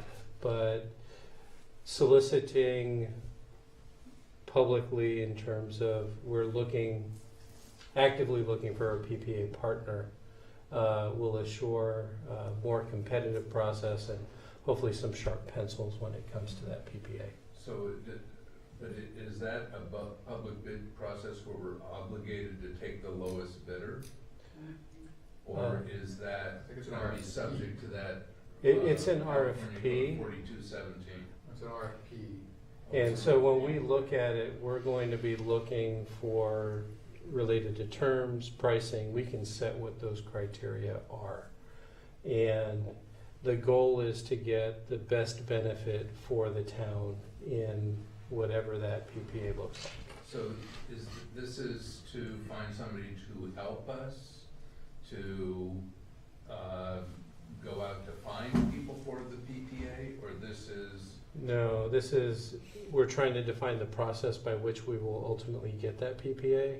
Right. We will. And this is to find a party to consult with us to help us. We were hoping that we would be able to, we're gonna solicit some proposals for helping us with the PPA. And depending on what that looks like, if it's within the city manager's discretion, then we would just direct contract for that. Okay.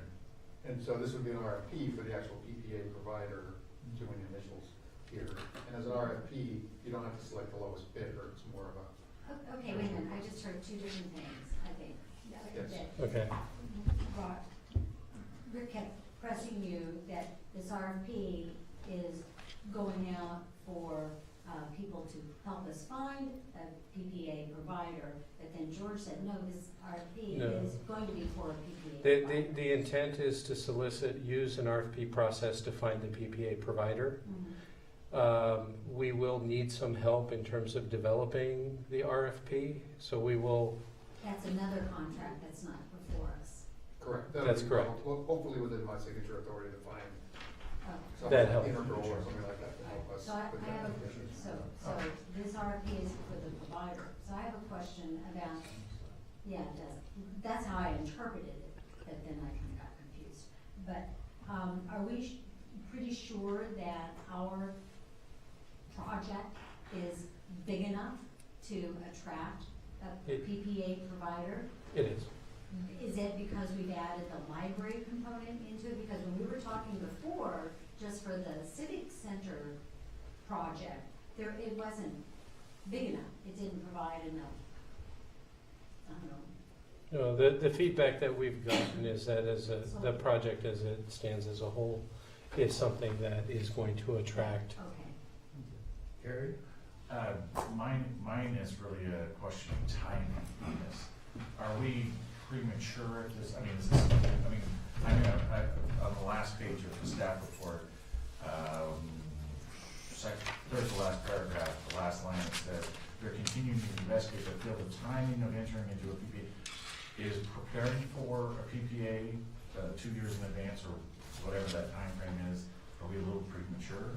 I was gonna say that, Okay. yeah, I mean, the goal is to make sure that the completion of construction for the Civic Center as a whole is integrated, including the PV, right? So the contractor that is building the buildings is in essence putting the plumbing in the walls to allow for it to happen. The contractor that does the PV can't jump ahead of that. Sure. So we have some time.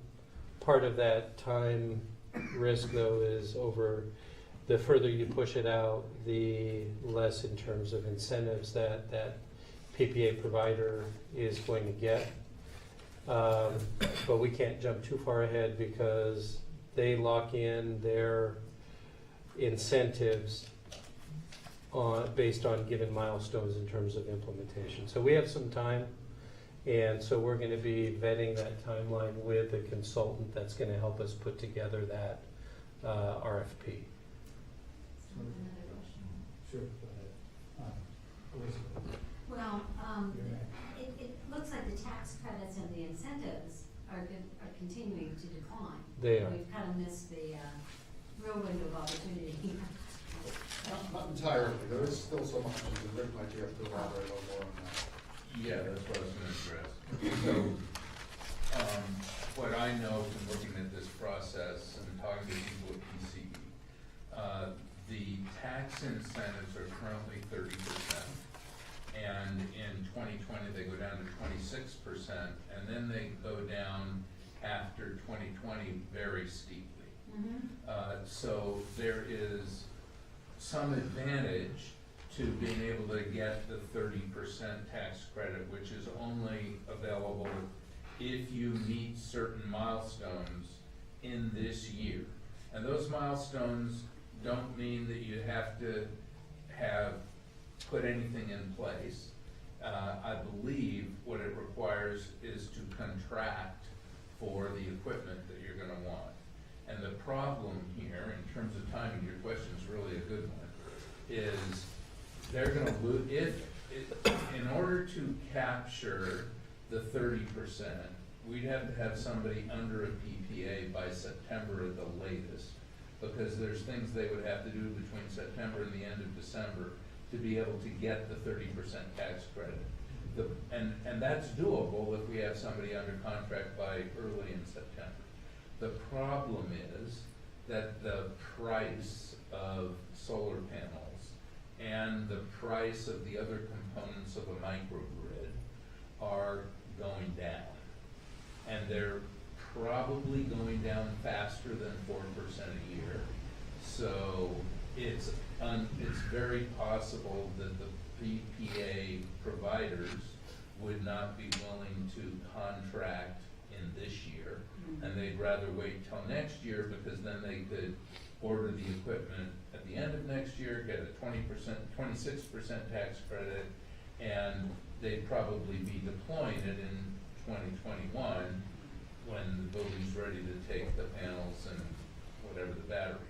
And this is a really significant issue, because there's a big fund at PG&E, which is something like a C-CLIP, I don't remember the exact phrase, but I think it's a customer-generated incentive program, where if you buy batteries, this fund pays for more than 50% of the batteries.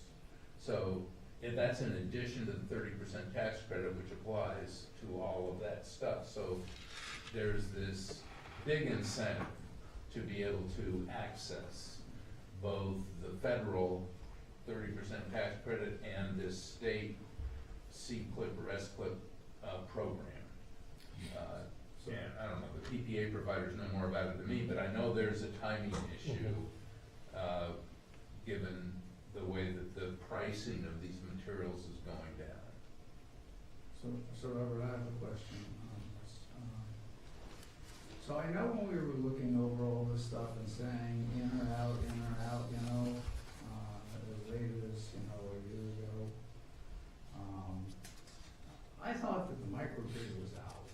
I thought we actually had a vote on it. And so I've got no problem if we put the microgrid back in, but I would assume that that has a cost. And then when the PPA provider gives us his bid, so to speak, you know, we're getting the equipment and, you know, and all the aspects of all the other equipment, and that, you know, either our payment period will be longer or something, okay? The cost of the electricity that we get and we negotiate will be higher by some amount based on the cost of the microgrid. Just So- excuse me one second, everybody's getting close to something, I'm starting to be uncomfortable, so I'm gonna recuse myself if that's not over. Sorry. So, Just Well, I thought As that we get closer to said this- he could. you can, as we get closer to the civic center conversation and what's in or out of the bid, that's where he gets Okay. recused. But to answer the question quickly, and maybe before he even gets to the door, there is no microgrid in the library, there's no microgrid in town hall, the city hall. If, as part of the PPA process, the microgrid becomes a component of it, it's something for the council to decide. Because I would say that if we want a PPA and we're gonna solicit bids for somebody, I guess this is kind of where I'm going. I think before That we, they would Yeah. do it with or without, you know, certain components, one has a microgrid, the other one doesn't. And so we would then be able to evaluate and see, right? Yeah. Hopefully the I'm proposal. gonna say certainly before we release the RFP, we will be coming to you for that authorization, and it'll include kind of the high points of what we're looking for, what the options in that agreement would be, and how we anticipate we will be getting those responses. And we can certainly take additional feedback if there's something that you want changed in that RFP before we release it. Yeah. Be a menu, Go ahead, comment. Yeah, yeah, go ahead. So, I mean, that's a good point, and you're right, we took the microgrid out of both buildings, because the ROI that we got from WRNS made it not supportable. But we didn't know, and WRNS didn't inform us, A, that it makes no sense for us to own those components, because we can't take advantage of the tax credits, which reduce the price by 30%, and B, that there's this PG&E based state program that would cover 50% of the cost of the batteries, which makes that, the battery components of that, unit, you know, like 15% of what we expected them to be. Yeah, if So it's if we not a never got big an deal, ROI based on that analysis. Yeah, well, we wanna do the right thing, Yeah. and if it's negligible cost, obviously, I Yeah. don't think anybody would, but if it's a more substantial cost, we Yeah. would need to know. Yeah. And I think And that then make a good decision. the separation is how I think it's been discussed, is that they give us kind of a bid alternate type of proposal for PPA. Question? Yeah. Last time we had the presentation done on the PPA, the gentleman mentioned how important it was to get baseline cost of what our current energy usage would be. And obviously, since these buildings would be being built, we don't really have a baseline. We have a lot of hypotheticals, because the creation of a PPA, it's important to get that almost perfect balance of use and creation of the PPA. Is there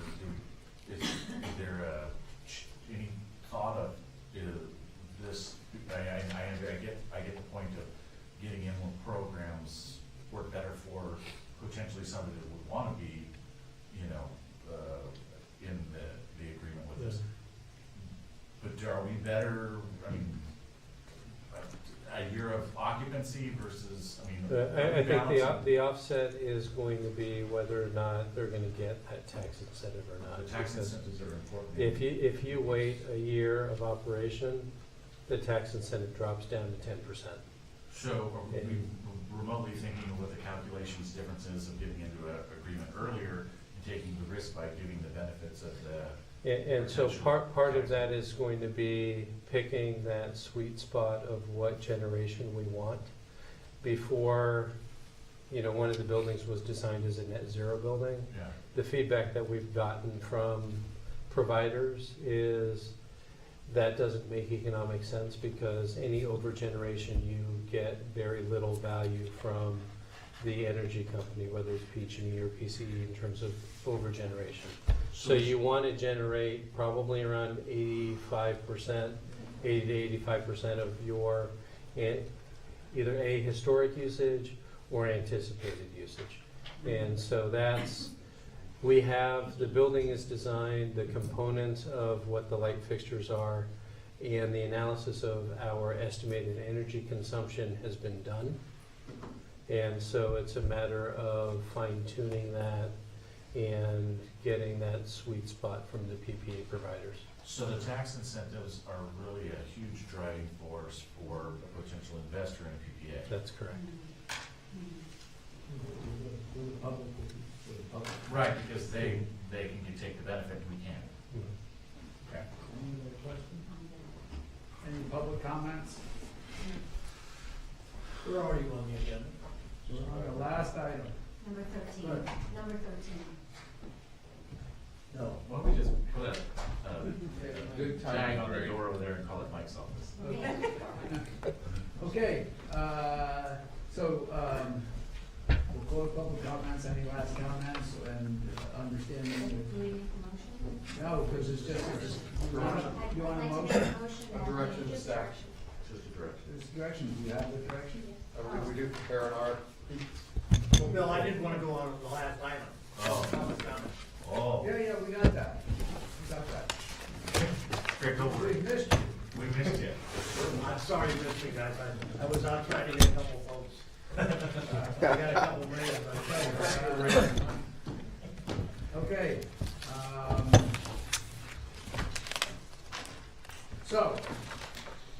any council reports or comments?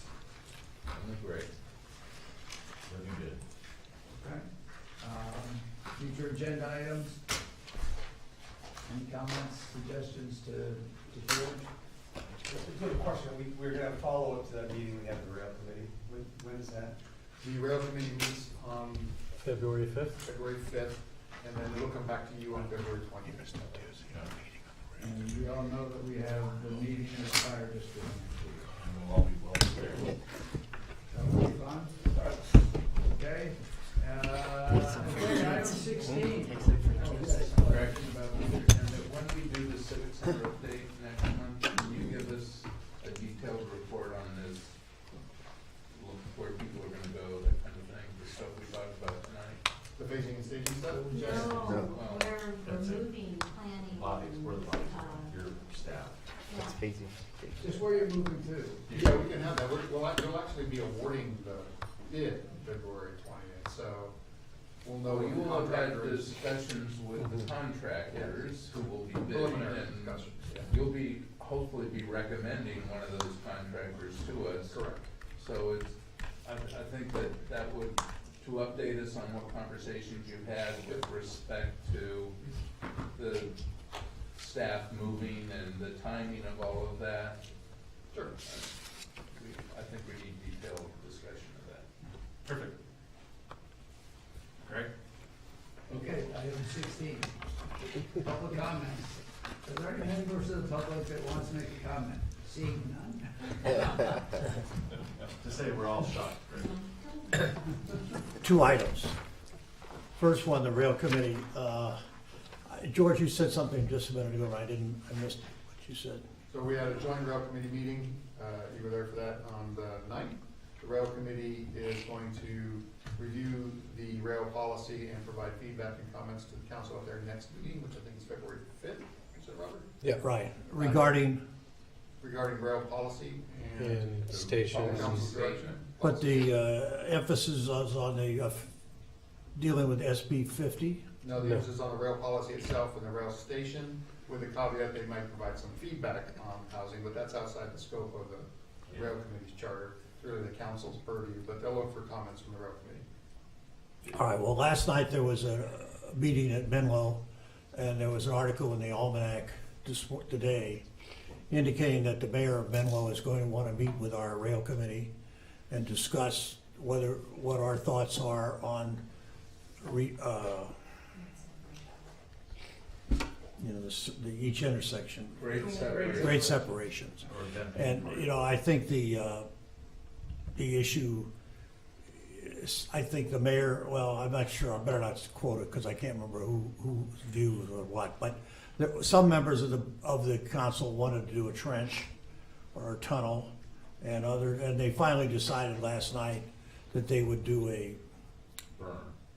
well, I can't quite describe it. I guess Bob Byrne maybe is the right description, but it wasn't clear what it was to me. But anyway, I think the point is that we should probably figure out when they want to meet with us. And logically, it should be this month, you know, February, because we meet every other month, the rail committee.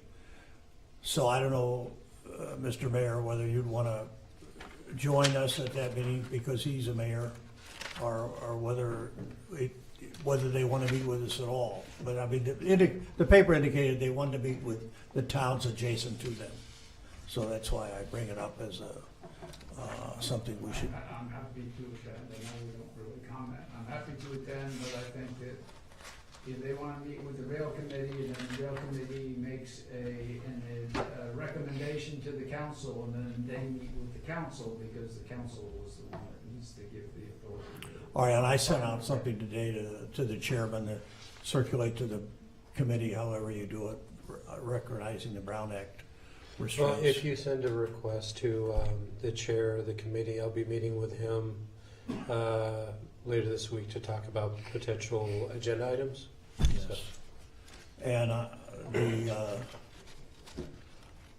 think the SB 50 is getting a lot of attention through several cities. And I guess the rail committee's got the first shot, because how we come up with on the station configuration in the future would have some impact on that. So we'll address that, I assume, on February 5th. Now, you're meeting with January 22nd with the fire joint meeting, fire district. I don't know whether I have time to do my homework, but if I do, I might want to bring an agenda item up at that meeting.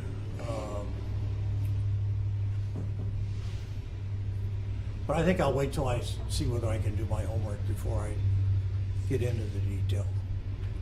But I want to give you a heads up that I'm going to try and get something on. How do I do, is there a 10-day rule? What can't be 10 days? Agenda's already set. Say again? Agenda for Tuesday's already set. Well, there will be public comments, and you can bring something up. All right, what time is the meeting? 5 p.m. It's at the park. Okay, I'll try and be there. All right, thank you very much. Good luck, guys. Yeah. Thanks, sir. I just have a very quick Yeah, please. Patty Luers. Has there been any feedback from the community or anything about the gas blowers, gas-powered blowers that would have been banned in Portola Valley and Los Altos? Has there been any community feedback as far as their interest here? I mean, I've been hearing from a couple of neighbors and stuff about possible interest in that, and I was just wondering if you had heard any, gotten any. Not in recent years, no. Okay. All right. Well, there may be some interest showing up anyway, so in the future, but I just wanted to find out before that. We have Tell us your opinion. Well, I think we're kind of very interested in banning them. Not only the noise, but the pollution from apparently these gas-powered engines or motors are quite polluting, and so there is some burgeoning interest in So you want to let us following. know who you are? Are you a Yeah. resident? Patty Lugers. Oh, okay. Yeah, and I'm on the Lindenwood Homes Association board, help out with Marion at the Heritage Center and library, and With something from that, so. So What's Rick, that? Adapt member too. Oh, ADAPT, yes, I'm with ADAPT, so. maybe we should have the homeowners association make a recommendation to Public Works, and then they could bring something forward. Okay, That would be a good all right, idea. okay. Just wanted to find out if you had heard, gotten Code any feedback enforcement from for you. any of these. Thank you. Right, we have.